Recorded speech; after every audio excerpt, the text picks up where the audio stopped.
Hello students, आज हम endocrine glands के बारे में बात करती हैं।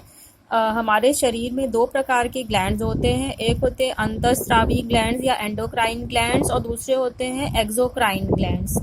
तो अंतःस्रावी ग्रंथियां वो होती हैं जो हमारे शरीर के इंटरनल एनवायरनमेंट में एक बैलेंस्ड एडजस्टमेंट बनाए रखने के लिए हेल्पफुल होती हैं। ठीक है, यानी हमारे शरीर के भीतरी वातावरण में एक संतुलित समायोजन बनाए रखती हैं। इनको डक्टलेस ग्लैंड्स भी कहते हैं। क्यों? क्योंकि इनमें से जो सिक्रीशन होता है हार्मोन्स का वो सीधे ब्लड में मिल जाता है, क्योंकि इनमें कोई नलिका या डक्ट्स नहीं होती हैं। ठीक है। दूसरे प्रकार की जो एक्सोक्राइन ग्लैंड्स होती हैं उनको बहिर्स्रावी ग्रंथियां कहते हैं। ये ऐसी ग्लैंड्स होती हैं जिनमें डक्ट्स होती हैं और इनका जो सिक्रीशन होता है वो डक्ट्स के थ्रू हमारे शरीर के बाहर निकल जाता है। इनको डक्ट्स ग्लैंड्स भी कहते हैं। इसके एग्जाम्पल्स हैं टीयर ग्लैंड्स, सलाइवरी ग्लैंड्स, पसीने की ग्रंथियां आदि।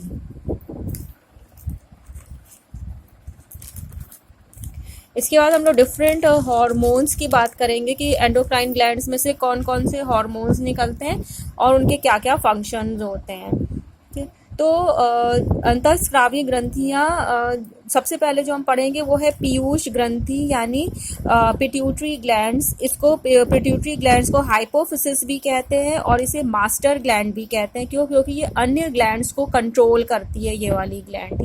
इसकी स्थिति होती है ब्रेन में। ये हाइपोथैलेमस के नीचे उपस्थित होता है। ठीक, तो इसमें जो है वो दो पार्ट्स होते हैं। एक होता है एंटीरियर पार्ट और दूसरा होता है पोस्टीरियर पार्ट। ठीक है, तो पोस्टीरियर पार्ट से जो हार्मोन निकलते हैं वो है ऑक्सीटोसिन और वैसोस्प्रिन। ठीक है, और जो हमारे लिए कम इम्पॉर्टेंट है अभी समझने के लिए। जो एंटीरियर पार्ट से अग्रवर्ती भाग से जो हार्मोन निकलते हैं उसमें सबसे इम्पॉर्टेंट है ट्रॉपिक हार्मोन। ये जो है सेक्स ग्लैंड्स को, थायराइड ग्लैंड्स को, एड्रिनल ग्लैंड्स को कंट्रोल करते हैं। ठीक है, इनमें से जो मेन हार्मोन्स निकलते हैं, तीन मेन हैं। पहला है एड्रिनोकॉर्टिकोट्रॉपिक हार्मोन्स यानी ACTH। ठीक है, एड्रिनोकॉर्टिकोट्रॉपिक हार्मोन ये जो है ये एड्रिनल ग्लैंड को, जैसा कि नाम से ही पता चल रहा है, ये एड्रिनल ग्लैंड के कॉर्टेक्स से निकलने वाले हार्मोन को कंट्रोल करता है। ठीक है, जिससे वो ठीक ढंग से कार्य कर सके। और ये हार्मोन जो है ये इन एड्रिनल ग्लैंड्स के हार्मोन के साथ मिलकर के स्ट्रेस को या तनाव को कम करने में फंक्शन करता है। ठीक है, इससे ट्रॉपिक हार्मोन का जो दूसरा मेन हार्मोन है इसको बोलते हैं थायराइड स्टिमुलेटिंग हार्मोन यानी TSH। ठीक है, और ये हमारे थायराइड ग्लैंड्स को कंट्रोल करने में फंक्शन करता है। इससे जो है थर्ड हार्मोन निकलता है ट्रॉपिक हार्मोन, उसको हम लोग ग्रोथ हार्मोन भी कहते हैं और इससे या सोमैटोट्रोपिन हार्मोन भी कहते हैं। ये हमारे पूरे शरीर की सेल्स व टिश्यू के ग्रोथ को प्रभावित करता है। और अगर ये कम मात्रा में हार्मोन निकलता है तो जो है किसी व्यक्ति के ग्रोथ जो है वो रुक सकती है। उसके बाद जो नेक्स्ट हार्मोन है जिसको बोलते हैं एड्रिनल ग्लैंड। एड्रिनल ग्लैंड का स्थान जो होता है वो किडनी के ऊपर होता है और इसके भी दो भाग होते हैं। पहला जो है आउटर पार्ट या बाहरी भाग जिसको एड्रिनल कॉर्टेक्स कहते हैं। इससे जो है कई तरह के स्टेरॉयड हार्मोन निकलते हैं जिसको कॉर्टिकॉइड्स कहते हैं और ये हमारे मेटाबॉलिज्म को कंट्रोल करने में और उन जो है फंक्शन करते हैं, उनके ऊपर प्रभाव डालते हैं। ठीक है, और इनमें से एक और दूसरा जो सेक्स हार्मोन्स भी निकलते हैं आउटर पार्ट से। इनर पार्ट्स के अगर आए हम एड्रिनल ग्लैंड्स के या इसको भीतरी भाग, इसको एड्रिनल मेड्यूला कहते हैं। एड्रिनल मेड्यूला में से जो मेन हार्मोन्स निकलते हैं, पहला है एपिनेफ्रीन। ये बहुत इंपॉर्टेंट हार्मोन है, इसको एड्रिनलिन हार्मोन भी कहते हैं। ठीक है, दूसरा जो हार्मोन निकलता है वो नॉर एपिनेफ्रीन या नॉर एड्रिनलिन कहते हैं। और इन दोनों हार्मोन्स को मिला करके कैटाकॉल हार्मोन या एमाइन हार्मोन भी कहते हैं। ठीक है, एपिनेफ्रीन और नॉर एपिनेफ्रीन दोनों को मिला करके, दोनों मिल करके फंक्शन करते हैं।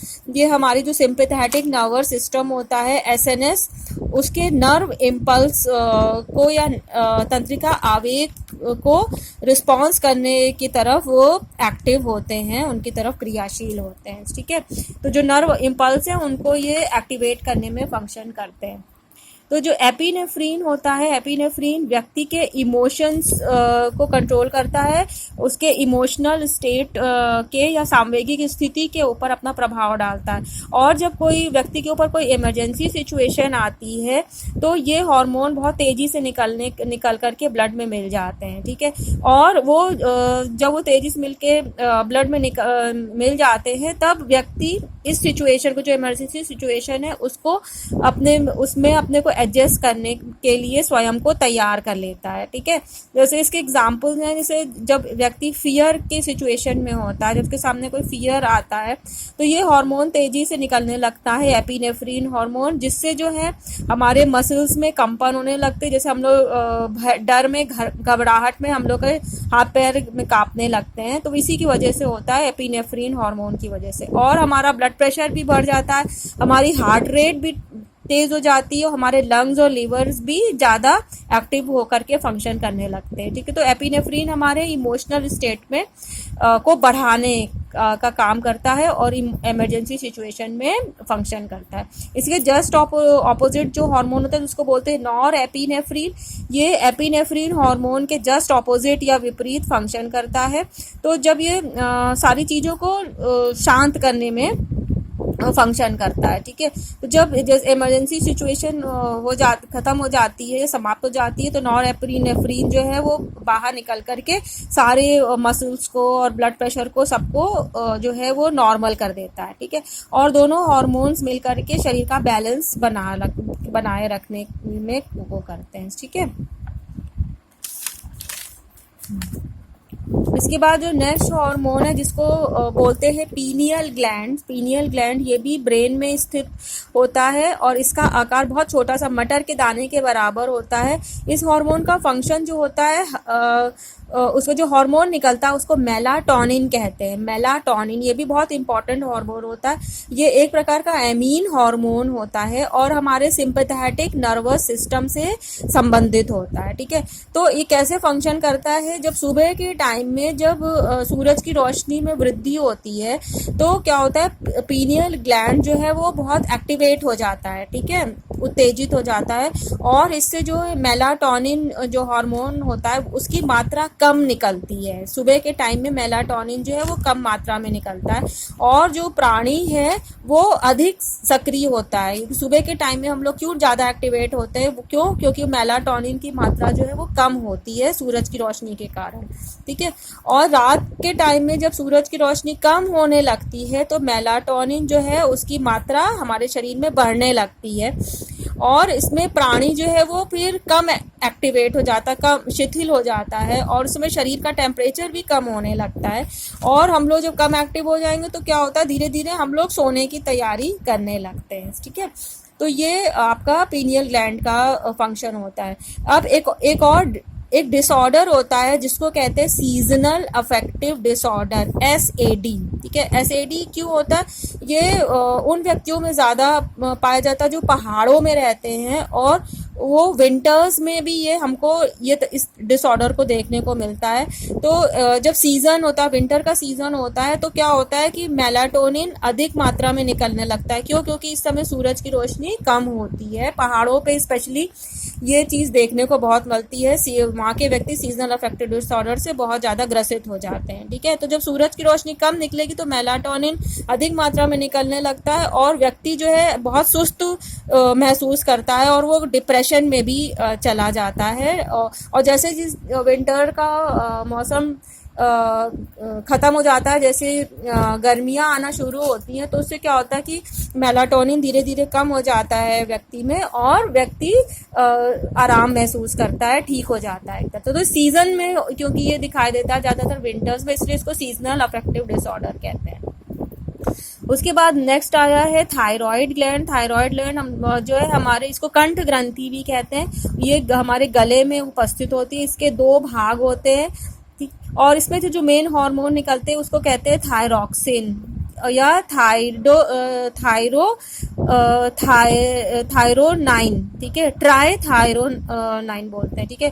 तो दो हार्मोन होते हैं, ट्राइडोथायरोनाइन और थायरॉक्सिन, दोनों को मिला करके थायरॉक्सिन हार्मोन कहते हैं, ठीक है। जब ब्लड में थायराइड हार्मोन का लेवल जो है सामान्य से अधिक हो जाता है, कभी कभी ज़्यादा मात्रा में निकलता है, तो इससे जो इस कंडीशन को कहते हैं हाइपर थायरॉयडिज्म, ठीक है, इसको हाइपर थायरॉयडिज्म कहते हैं। इसके जस्ट ऑपोजिट जब इस हार्मोन का लेवल सामान्य से कम हो जाता है शरीर में, तो इसको कहते हैं हाइपोथायरॉयडिज्म। ये जो है मेनली आयोडीन की कमी से होता है, और जिससे जो है थायराइड ग्लैंड जो है वो फूल जाती है, बड़ी हो जाती है, और इस अवस्था को कहते हैं घेंगा रोग या गॉइटर रोग कहते हैं, ठीक है।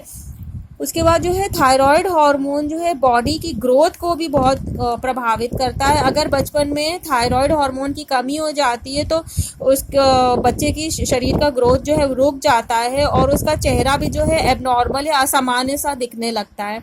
ब्रेन का साइज भी कम हो जाता है, और इस अवस्था को कहते हैं क्रेटिनिज्म कहते हैं, क्रेटिनिज्म कहते हैं। और इस क्रेटिनिज्म के कारण बच्चे में मेंटल रिटार्डेशन भी हो सकता है।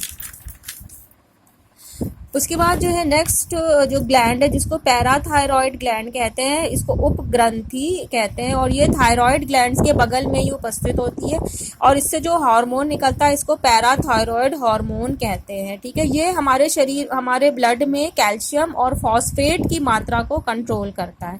जब इस हार्मोन की मात्रा अधिक निकलती है तो क्या होता है कि ब्लड में कैल्शियम की मात्रा तो अधिक हो जाती है, लेकिन फॉस्फेट की मात्रा कम हो जाती है, और जो व्यक्ति होता है वो एक्टिव बना रहता है, ठीक है। इससे जस्ट ऑपोजिट जब इस हार्मोन की मात्रा कम हो जाती है हमारे शरीर में, तो क्या होता है कि हमारी कैल्शियम की मात्रा भी हमारे शरीर में कम हो जाती है, और ब्लड में फॉस्फेट की मात्रा अधिक हो जाती है, ठीक है। और व्यक्ति जो है वो बहुत शिथिल या इनएक्टिव महसूस करता है, हर समय सुस्त रहता है, ठीक है। और यह भी देखा गया है कि रिसर्चेस में कि अगर इस ग्रंथि को हम निकाल देते हैं शरीर से ऑपरेशन करके, तो व्यक्ति की मृत्यु भी हो सकती है। उसके बाद नेक्स्ट जो इम्पोर्टेंट ग्रंथि है जिसको बोलते हैं पैंक्रियाज। पैंक्रियाज हमारे जो स्टमक के के आगे उपस्थित होता है, और इसमें कुछ सेल्स होती हैं, सेल्स के गुच्छे होते हैं या क्लस्टर्स होते हैं, जिसको बोलते हैं आइलेट्स ऑफ लैंगरहैंस, ठीक है। और ये जो है ये एक्सोक्राइन ग्लैंड्स तथा एंडोक्राइन ग्लैंड्स दोनों की तरह से फंक्शन करता है पैंक्रियाज।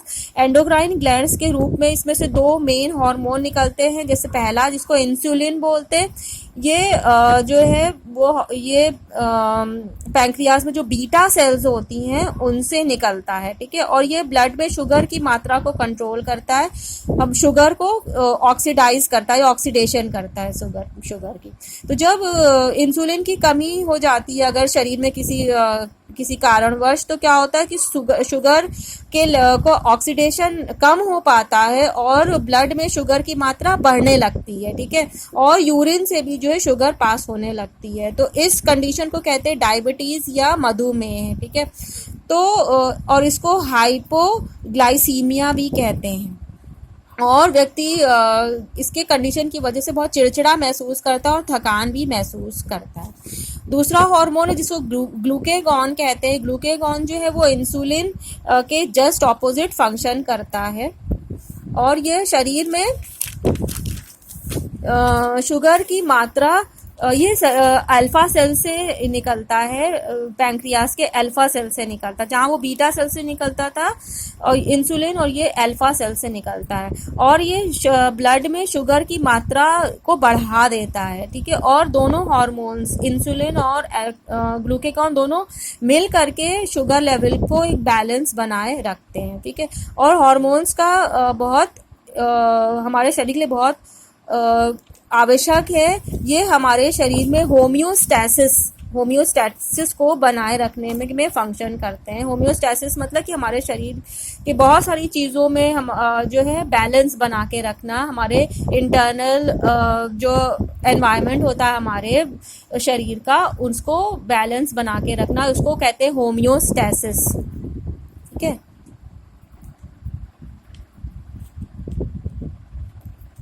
होम्योस्टैसिस,